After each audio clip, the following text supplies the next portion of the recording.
नमस्कार, India voice पर स्वागत है आपका। मैं हूं आपके साथ प्रियंका मिश्रा। यूपी में एनडीए और आरएलडी को लेकर नया संबंध फाइनल होने की कगार पर है, जिससे लेकर खबरें हैं कि दोनों के बीच फॉर्मूला लगभग फाइनल हो चुका है। जहां बीजेपी 4 सीटों के ऑफर के साथ ही लोकसभा और राज्यसभा में भी जयंत की पार्टी को भागीदारी दे सकती है, जिसके बाद इंडिया गठबंधन में तो नहीं लेकिन एनडीए में जयंत की दाल भी गलने वाली है और खिचड़ी भी तैयार होने को है। बस देखना यह है कि इसका ऐलान कब किया जाता है, जिसको लेकर हलचल पक्ष से लेकर विपक्ष दोनों के खेमे में जोरदार है। तो आज बात होगी यूपी में नए गठबंधन की, लेकिन इससे पहले एक नजर इस रिपोर्ट पर। लोकसभा चुनावों में एनडीए की जीत की हैट्रिक रोकने के लिए बने इंडिया गठबंधन का ऐलान गर्मजोशी से हुआ, लेकिन धीरे धीरे ये गठबंधन अब बिखरता हुआ नजर आ रहा है और इंडिया गठबंधन से टूटकर कई राजनीतिक पार्टियां एनडीए को मजबूत कर रही हैं। पहले नीतीश कुमार और अब जयंत चौधरी के साथ बीजेपी की डील फाइनल मोड में आ गई है। मामला बस कुछ लोकसभा सीटों को लेकर फंसा है और ऐसा इसलिए भी लग रहा है क्योंकि कल तक बीजेपी की तरफ से पूरे मामले में शांति बनाकर रखी गई थी, लेकिन अब गाहे बगाहे खुलकर ना सही लेकिन इशारों में आरएलडी के एनडीए में आने की खबरों पर नेता मुहर लगाते हुए नजर आ रहे हैं। आप देख सकते हैं कि चार ही लोग देश में है जिनको इन लोगों ने उपेक्षित रखा था। उसमें मोदी जी कहते हैं ना, किसान है, नौजवान है, गरीब और महिलाएं हैं। तो किसानों पर राजनीति करने वाले लोग, जब किसान के काम हम कर रहे हैं, उनका गन्ना है, मूल्य है, कृषि का जो है, जब किसानों पर राजनीति करने वाले खत्म हो गए, चूंकि आज उनके सीधे खाते में पैसा जा रहा है, जो है किसान सम्मान निधि है, किसानों के हितों के लिए किसान क्रेडिट कार्ड है, तमाम बीमा है, तमाम सब्सिडीज है, तमाम नई टेक्नोलॉजी है, शिक्षण प्रशिक्षण है। आज के दिन में हाईटेक खेती कराई जा रही है, उनकी आय दोगुनी की जाती है। तो जो किसान हमारे तरफ आ रहे हैं तो नेता कहाँ जाएंगे? सवाल जब आरएलडी से पूछा गया तो खुलकर कुछ नहीं कहा, लेकिन बिना साफ बोलते हुए बहुत कुछ कह गए। देखिए, ये चुनावी वर्ष है और सारी पार्टियां हमें ऑफर कर रही हैं क्योंकि हमारा एक राजनीतिक वजूद है, हमारे 9 विधायक हैं, तो निश्चित रूप से बहुत सारी पार्टी हमसे गठबंधन के लिए आतुर हैं, तो बातचीत चल रही है। भाई पार्टी कहना है कि आरएलडी उनके साथ है। देखिए, वो कौन होते हैं इस बात को कहने वाले कि क्योंकि ये तो हमारी पार्टी का अपना वजूद है, हमारा राष्ट्रीय नेतृत्व कहेगा कि हम किसके साथ हैं। भाजपा से क्या बातचीत चल रही है इस तरीके की? देखिए, भाजपा के लोगों के द्वारा तो पिछली बार भी ऑफर किया गया था, इस बार भी किया गया है, लेकिन वो 4 सीट की बात कर रहे हैं, लेकिन हमने 12 लोकसभा सीटों पर तैयारी की है, तो इस बात का निर्णय तो हम लेंगे कि हम किसके साथ गठबंधन में चुनाव लड़ेंगे। मान सकते हैं कि आने वाले समय में आरएलडी बीजेपी के साथ देखेंगे। देखिए, ऐसा है, जो जनता के और किसानों के हित के लिए जो भी पार्टी हमारी मांगों पर सहमत होगी, हम उसके साथ चुनाव लड़ेंगे। दरअसल समाजवादी पार्टी की हमजोली आरएलडी सीटों के बंटवारे पर सपा से नाराज है। सपा ने आरएलडी को 7 सीटें देने की घोषणा की है। इनमें से भी 2 सीटों पर आरएलडी के चुनाव चिन्ह पर सपा नेता के चुनाव लड़ने की बात कही जा रही है, यानी 2 सीटें वैसे भी सपा नेताओं को मिलनी है। इसको लेकर वोट शेयरिंग को लेकर भी बात नहीं है। वही आरएलडी बीजेपी से कैराना, अमरोहा, मथुरा समेत मुजफ्फरनगर और मथुरा सीट की भी मांग कर रही है। वही बीजेपी आरएलडी को बागपत, कैराना, मथुरा और अमरोहा सीट देने के लिए तैयार है। इतना ही नहीं, डील में बीजेपी की तरफ से आरएलडी को केंद्र और राज्य सरकार में हिस्सेदारी की भी बात कही गई है। दूसरी तरफ इस खबर के बाद समाजवादी पार्टी के खेमे में खलबली है। अखिलेश यादव की तरफ से जयंत चौधरी से कई बार संपर्क करने की कोशिश के बीच जयंत की तरफ से उन्हें कोई रिस्पॉन्स नहीं मिला। एनडीए में जाने के फैसले पर भले ही जयंत चौधरी का हाँ में बयान नहीं आया हो, लेकिन सियासत में चल रही खबर का उन्होंने खंडन भी नहीं किया और आरएलडी के नेताओं की तरफ से जो बयान आ रहे हैं वो तस्वीर को पूरी तरह से साफ करने के लिए काफी है। Bureau report, India voice.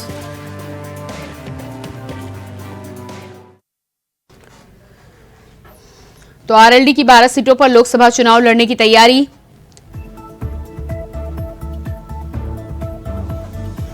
BJP से गठबंधन में 5 सीटों पर मान सकती है आरएलडी।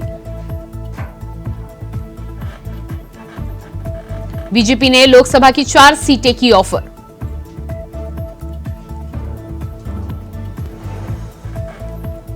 आरएलडी की केंद्र और राज्य सरकार में मंत्री पद की मांग।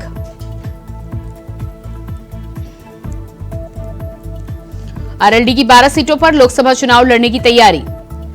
तो आरएलडी और बीजेपी की डील लगभग फाइनल स्टेज पर पहुंच चुकी है। 12 सीटों पर आरएलडी मांग कर रही है। हालांकि माना यह भी जा रहा है कि 5 सीटों पर बात बन सकती है। एनडीए में जयंत की एंट्री, पक गई गठबंधन की खिचड़ी।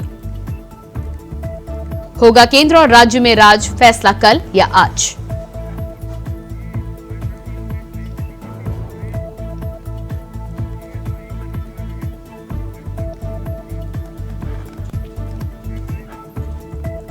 तो आज यूपी में होने वाले नए गठबंधन पे हम करेंगे चर्चा।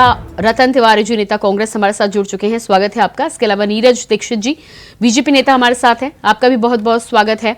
अनूप सांडा जी, सपा प्रवक्ता, हमारे साथ हैं, स्वागत है आपका। और अनिल पाठक, वरिष्ठ पत्रकार, हमारे साथ जुड़ चुके हैं, आपका भी बहुत बहुत स्वागत है। तो पहला सवाल रतन जी आपके पास आती हूँ। पहला सवाल, इंडिया गठबंधन को लेकर लंबे समय से चर्चाएं जिस तरह से आ रही थी और अब बीजेपी और आरएलडी को लेकर बातें लगभग तय मानी जा रही हैं, फॉर्मूला तय हो चुका है, क्या कहना है इस पर आपका? फार्मूला जी रतन जी, आपकी आवाज नहीं मिल रही है मुझे, मैं आपके पास वापस लौट कर आती हूँ। नीरज दीक्षित जी, क्या लगता है आपको, बीजेपी और आरएलडी का फॉर्मूला जो लगभग तय माना जा रहा है, उस पर ऐलान कब तक सामने आ सकता है? देखिए, ये शीर्ष नेतृत्व का काम है, शीर्ष नेतृत्व अपने हिसाब से काम कर रहे हैं। परंतु यहाँ पे मेरे कई विपक्षी दल के मेरे प्रवक्ता भाई बैठे हुए हैं। एक समय तक अब ये लोग कह रहे थे कि किसान नाराज है। देखिए, गठबंधन होगा नहीं होगा वो शीर्ष नेतृत्व तय करेगा जी। परंतु आज जिस किसान के साथ खड़े होकर ये लोग भारतीय जनता पार्टी पे आरोप लगाते थे, आज वही किसान दल का नेता भारतीय जनता पार्टी के साथ आने के लिए तैयार है। तो इससे एक चीज समझ में आती है कि दलित पिछड़ों ने हमें तीनों राज्यों में जिता करके भेज दिया। आने वाला समय यूपी में दिखा दे कि किसान भी हमारे साथ में है।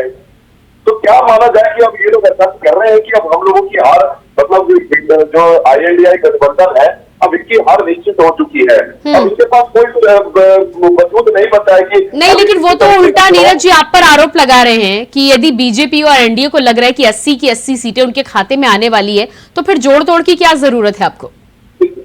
देखिए, एक टाइम पर कभी आरोप लगाते थे कि आपके साथ गठबंधन में कोई नहीं आना चाहता क्योंकि आप लोग हार रहे हैं। आज अगर किसी राज्य की कोई पार्टियां आकर के हमारे साथ अगर मिलना चाहती है तो इसमें भी इनको दर्द हो रहा है कि ये क्यों एक हो रहे हैं। लेकिन असलियत में बात यह है कि इनको समझ में आ चुका है कि भारतीय जनता पार्टी के नेतृत्व में एनडीए की सरकार बनने जा रही है। श्री नरेंद्र मोदी की 400 प्लस के साथ सीट पर लेकर के और लोकसभा में अपनी सरकार बनाने जा रहे हैं। ठीक है अनूप सांडा जी, ठीक है नीरज जी, नीरज जी आती हूँ मैं आपके पास। अनूप सांडा जी, अभी तक तो आरएलडी और तमाम गठबंधन के घटक दलों को लेकर बड़ी बड़ी बातें कही जा रही थी, लेकिन अब आरएलडी ने साथ छोड़ दिया है आपका, क्या कहना है इस पर आपका? क्या आरएलडी की कोई घोषणा आ गई कि उसने एनडीए ज्वाइन कर लिया? नहीं अनूप सांडा जी, आप भी जानते हैं कि खिचड़ी पक रही है, खिचड़ी पक रही है तो ऐलान भी बहुत जल्दी हो जाएगा। खिचड़ी तो मैंने सुना कि ये भी पक रही है। क्या? कि श्री ओम प्रकाश राजभर असंतुष्ट हैं एनडीए से, और खिचड़ी मैंने अभी सुना कि अपना दल 12 सीटें मांग रहा है और 12 सीटें अगर नहीं दी जाएंगी तो वो एनडीए में नहीं रहेगा। हाँ। लेकिन उसके ऊपर चर्चा नहीं हो रही है। नहीं नहीं, ऐलान तो आप भी करने वाले थे कि बसपा आपके साथ आएगी, लेकिन उन्होंने तो अकेले के लिए ऐलान कर दिया जी। हमने तो बसपा की कभी बात नहीं की। नहीं, आपके साथी कांग्रेस, आपके ही साथी रतन तिवारी जी मेरे साथ बैठे हैं, इंतजार कर रहे थे हम भी। नहीं, रतन जी ने भी और रतन जी की पार्टी ने भी मुझे नहीं लगता कोई आधिकारिक बयान दिया था। मैं ये बात कहना चाहता हूँ कि अभी आपका ही मैं रिपोर्ट देख रहा था शुरुआत में जी कि 7 सीटें हम दे रहे हैं, हमसे असंतुष्ट हैं, और 4 सीटों से भाजपा पर संतुष्ट हैं। लेकिन मंत्री पद भी मिल रहा है ना अनूप सांडा जी, उनको ये मालूम है कि हवा किधर है। देखिए, अब हवा का रुख तो क्या है कि ये जनता तय करेगी, ये हम और आप डिबेट तो नहीं तय करेंगे जी जी। और समाजवादी विचारधारा डॉक्टर लोहिया, डॉक्टर अंबेडकर और महात्मा गांधी के विचारों से पुष्पित पल्लित विचारधारा है। मैं अकेला ही चला था जानबे मंजिल मगर लोग साथ आते गए और कारवां बनता गया। समाजवादी पार्टी का सीधा रास्ता है कि भारतीय जनता पार्टी की अलोकतांत्रिक, जनविरोधी और तानाशाह सरकार के खिलाफ उसका सतत संघर्ष। अच्छा, तो आप बता दीजिए, आप मना लेंगे क्या जयंत चौधरी को? प्रियंका जी, मेरी बात पूरी हो जाने दें, मेरी बात पूरी हो जाती।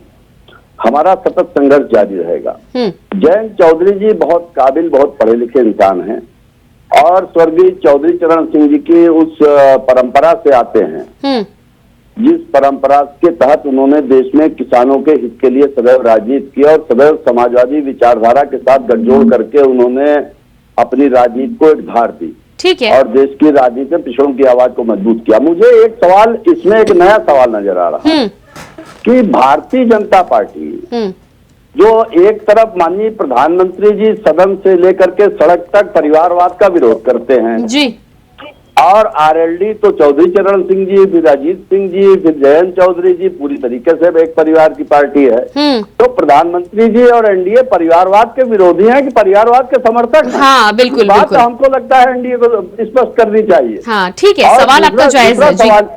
दूसरा सवाल यह है कि भारतीय जनता पार्टी एक तरफ 400 सीट जीतने जा रही है और आप येन केन प्रकारेण किसी को भी अपने साथ लाने के लिए कुछ भी करने को तैयार हैं। अब यहाँ सवाल ये उठता है कि किसमें कितनी नैतिकता है। श्री जयंत चौधरी जी हमारी पार्टी के सहयोग से राज्यसभा के सम्मानित सदस्य हैं और इंडिया गठबंधन के सम्मानित सदस्य है आरएलडी।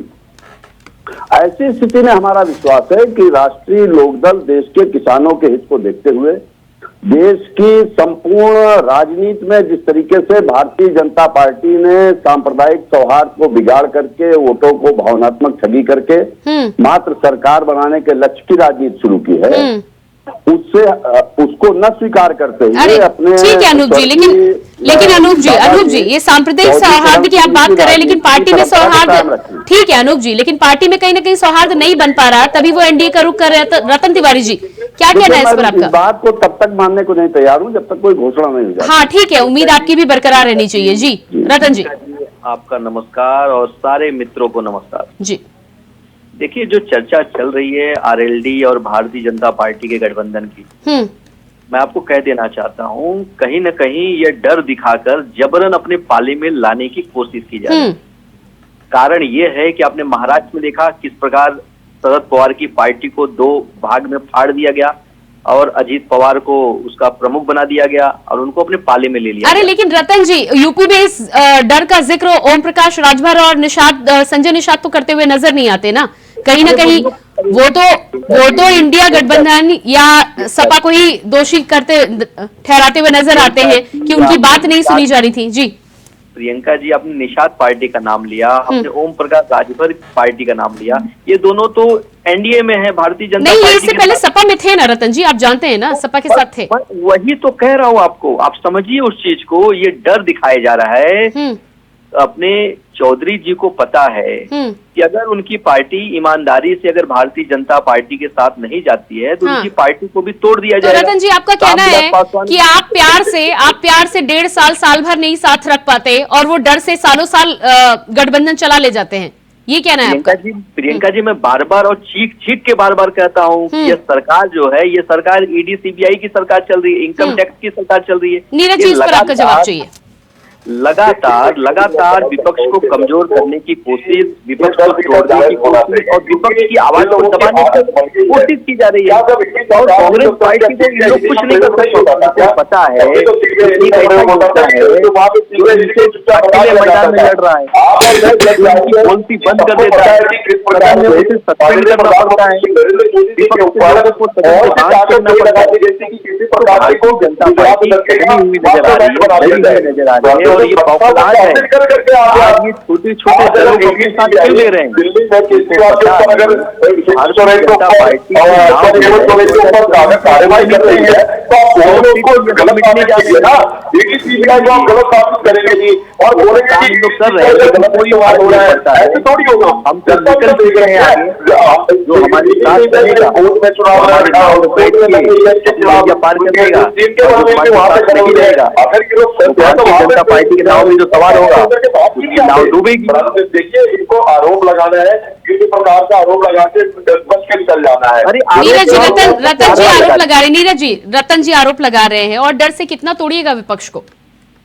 बिहार से लेकर महाराष्ट्र और यूपी कुछ छोड़ नहीं रहे आप। देखिए, अगर इनके उससे अगर जिस प्रकार से इनके नेताओं ने इनको पर दबाव बना रखा है कि आपको हमारे ही हिसाब से चलना है, दूसरों के हिसाब से नहीं चलना है। तो कोई भी नेता क्यों उनके पार्टी में रहना चाहेगा? कोई भी नहीं रहना चाहेगा। हर किसी को अपनी आजादी चाहिए। तो परिवारवाद से लोग ऊपर उठ करके काम करना चाहते हैं। अगर वो काम करके अपने भैया महाराष्ट्र में एक नाथ शिंदे के सीटों को विधायकों आप लोग न्यूज लेके भागे, पार्टी लेके भागे, क्यों कर रहे थे? महाराष्ट्र में आपने सरकार जबरन गिराई, मध्य प्रदेश में जबरन सरकार गिराई, बिहार में आपने लगातार जनता के जनादेश को चाका डालने का काम किया, कर्नाटक में सरकार गिराई, अरुणाचल प्रदेश में सरकार गिराई, गोवा में सरकार गिराई। ये क्या करना चाहते हैं? किस दिशा में लेके जाना चाहते हैं? कोई कार्यकर्ता ही होगा आप मुझ जैसा कि जो वहाँ पे बैठ करके ठीक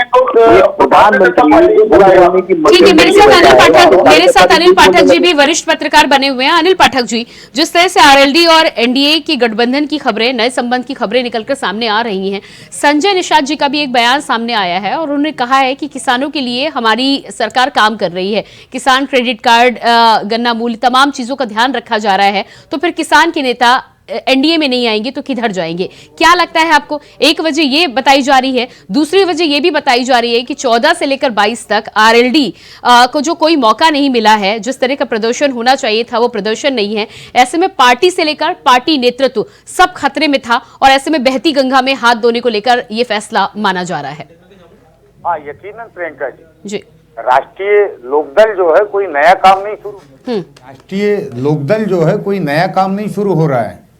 2014 से विपक्ष की भूमिका में है जी। इसके पहले चौधरी अजीत सिंह हुआ करते थे, वो जो है उनकी जो है मंत्रिमंडल में शामिल थे अटल जी के। भाजपा कोई राष्ट्रीय लोकदल के लिए अछूत नहीं है। और रही बात राष्ट्रीय लोकदल की सफलता की विफलता की, 2014 के बाद लगातार राष्ट्रीय लोकदल असफल है। लोकसभा की एक भी सीट नहीं आई है। अब 2024 में कैसे जाट बेल्ट में रालोद को खड़ा किया जाए, कैसे रालोद की अहमियत को बचा के रखा जाए, इसको देखते हुए मुझे लगता है कि चौधरी अजीत जैन चौधरी ने ये फैसला लिया है। अभी सीटों पर बार्गेनिंग चल रही है, राज्यसभा की बात कही जा रही है, सेंट्रल में मिनिस्टर बनाने की बात कही जा रही है और यहां तक ये भी कहा जा रहा है कि उत्तर प्रदेश की सत्ता में भी हिस्सेदारी मिल सकती है राष्ट्रीय लोकदल को।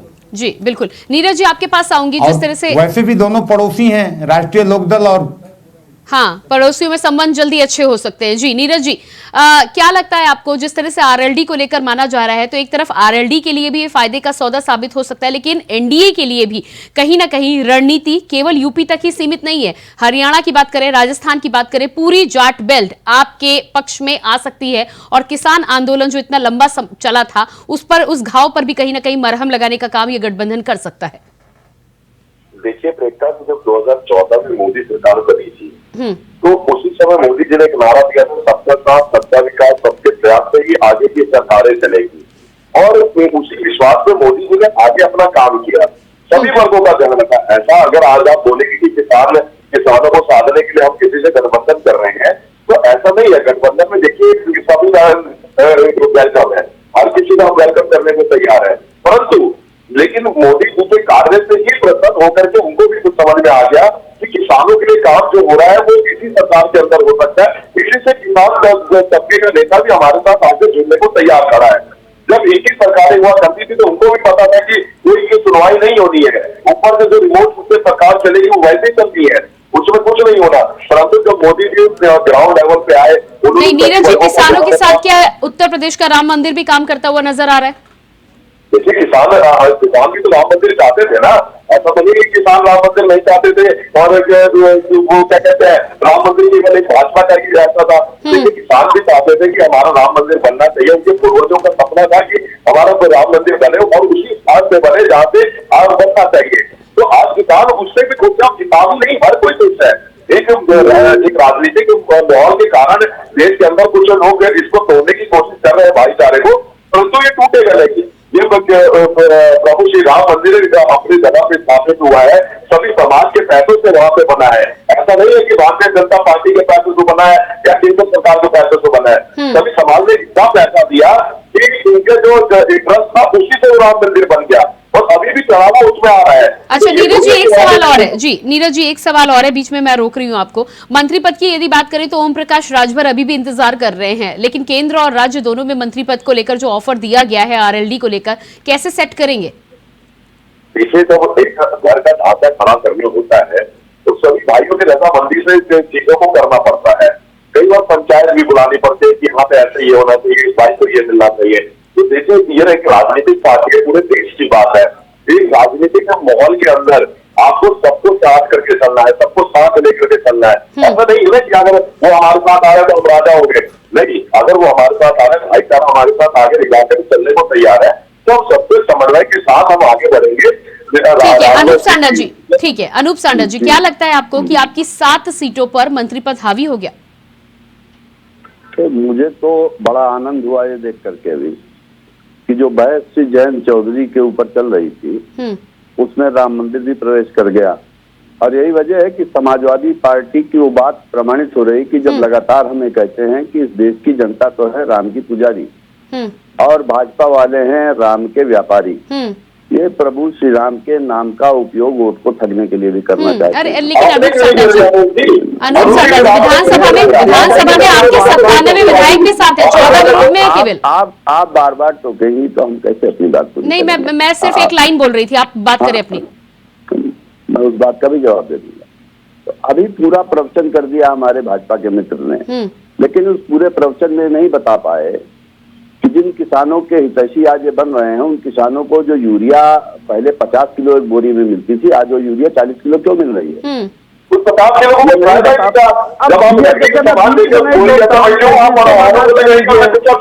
प्रियंका जी हाँ नीरज जी सुन लीजिए, उसके बाद जवाब दे दीजिएगा नीरज जी। आदत नहीं है, वरना मेरी आवाज इनसे ज्यादा ऊंची है।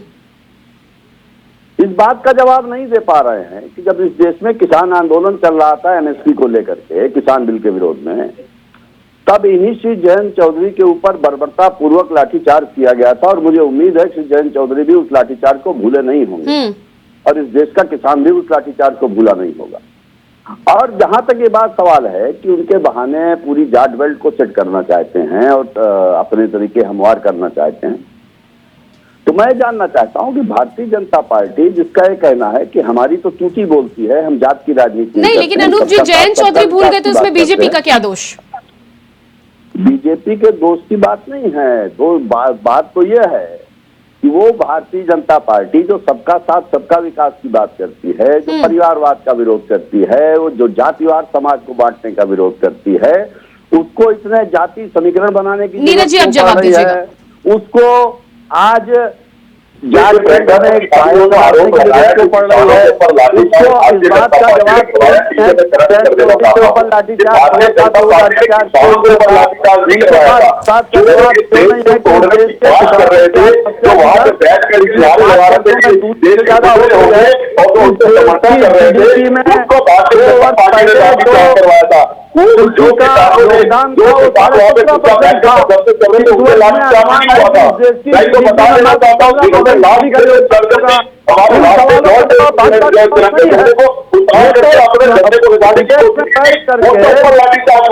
प्रवचन करके भगवान राम का नाम लेकर के चुनावी करने वाले लोग हैं और हम बताना चाहते हैं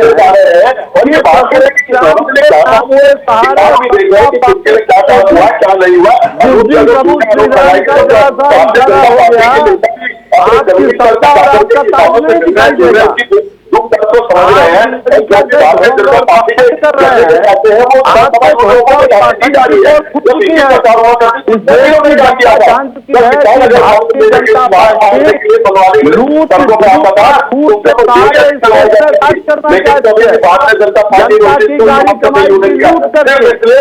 समाज में भाई है, अगर ठीक है रतन तिवारी जी मेरे साथ जुड़े हुए हैं।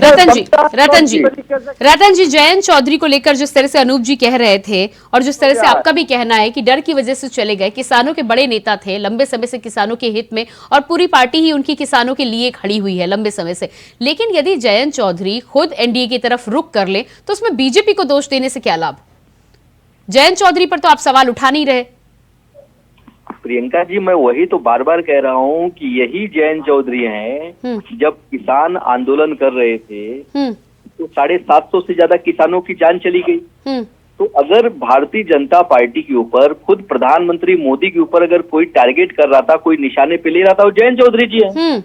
और मंदसौर में जब 5 किसानों अरे लेकिन रतन तिवारी जी, आप खुद जानते हैं ये तो राजनीति है। राजनीति में तो गठबंधन और गठबंधन टूटना होता है। तो ऐसे में बीजेपी से ज्यादा नहीं रतन जी, बीजेपी से ज्यादा तो जयंत चौधरी पर सवाल उठाने वाली बात है ना। आप सुनते ही नहीं, समस्या तो वही नहीं, मैं सुन रही हूँ जी। तो मैं ये बोल रहा हूँ, मंदसौर में किसानों को गोली मार दी गई, तब जयंत चौधरी बोल रहे थे। जब लखीमपुर खीरे में अजय मिश्रा और टेनी के पुत्र ने गाड़ियों से किसानों को कुचल दिया, तो जयंत चौधरी ही आक्रामक थे जी। जो आक्रामक थे, किसानों की समस्याओं को लेके किसानों की बात कर रहे थे, आज वो भारतीय जनता पार्टी और एनडीए में क्यों शामिल हो रहे हैं? तो कहीं ना कहीं डर दिखाया जा रहा है ना प्रियंका जी, डर दिखा के अपने पाले में लाया जा रहा है। लेकिन आप देख लेना, जितने भी लोग जा रहे हैं, हमारी इंडिया की सरकार बनने दीजिए, सारे लोग अपने घर वापसी करेंगे, अपने घर में आएंगे और हमारी सरकार बनेगी। ठीक है, ठीक है। अनिल जी भी हमारे साथ लगातार बने हुए हैं। जी अनिल जी, रतन जी की बातें आपने सुनी, जिस तरह से उनका कहना है कि डर की वजह से ही सब जा रहे हैं। क्या लगता है, डर की वजह से तमाम जो पार्टियां इंडिया गठबंधन में थी वो सब टूट टूट कर एनडीए में चली जाएंगी क्या?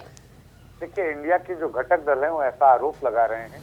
देखिए, इंडिया के जो घटक दल हैं वो ऐसा आरोप लगा रहे हैं कि ईडी और सीबीआई से डराया जा रहा है।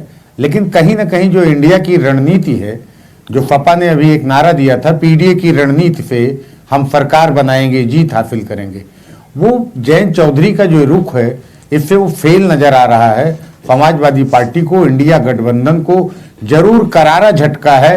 अभी लोग मानने को तैयार नहीं है कि जयंत चौधरी जी अपना अलग रास्ता अख्तियार कर चुके हैं। अनूप सांडा जी 10 सेकंड 2 दिनों से 3 दिनों से ये बातें चल रही हैं, लेकिन ठीक है अनिल जी, मेरे पास ज्यादा समय नहीं है। अनूप जी 10 सेकंड लीजिएगा जी। ये तो एक शेर याद आ गया, बस वही शेर सुनाना चाहता हूँ कि लश्कर भी तुम्हारा है, सरदार तुम्हारा है, तुम झूठ को सच लिख दो, अखबार तुम्हारा है। आपके इस पूरे चैनल में और जिस तरीके से भारतीय जनता पार्टी का बचाव हो रहा है, तो मुझे लगा कि शेर पढ़ देना अनूप जी, हाँ, चैनल पर सवाल उठाना, मुझ पर सवाल उठाना बहुत आसान है। अपने घटक दलों को साधना जरा मुश्किल काम है ना, चाहे बिहार की बात करें या यूपी की बात करें। जी अनूप जी। हाँ प्रियंका जी, मैंने एक सवाल किया था, उस सवाल पर ना आपने भाजपा के मित्र से सवाल किया ना, उसको आप नहीं अनूप जी, मैंने आपका सवाल बिल्कुल सुन लिया है। किसी दिन परिवारवाद का विरोध है, जरूर बहस करेंगे। परिवारवाद का विरोध है, तो एक पार्टी जो एक परिवार की परंपरा से चल रही है, उसको प्रधानमंत्री नहीं, उम्मीद है आपका सवाल पहुंचेगा और उस पर भी हम किसी दिन बहस करेंगे। लेकिन आज तो बहस आरएलडी और एनडीए पर थी। बहुत बहुत धन्यवाद मैं आपका देना चाहूंगी जी। लेकिन अनूप जी, मीडिया पर सवाल उठाना बहुत आसान है। बहुत बहुत धन्यवाद नीरज जी, रतन जी, अनूप जी और अनिल जी। तो लगातार जिस तरह से उत्तर प्रदेश में नए गठबंधन की तैयारी हो रही है, नए बंधन की तैयारी हो रही है, अब इस पर ऐलान कब होता है, फेरे कब होते हैं, इसके लिए थोड़ा सा इंतजार करना होगा। फिलहाल हमारे इस खास कार्यक्रम में इतने ही। खबरों के लिए बने रहिए इंडिया वॉइस के साथ। मुझे दीजिए इजाजत, नमस्कार।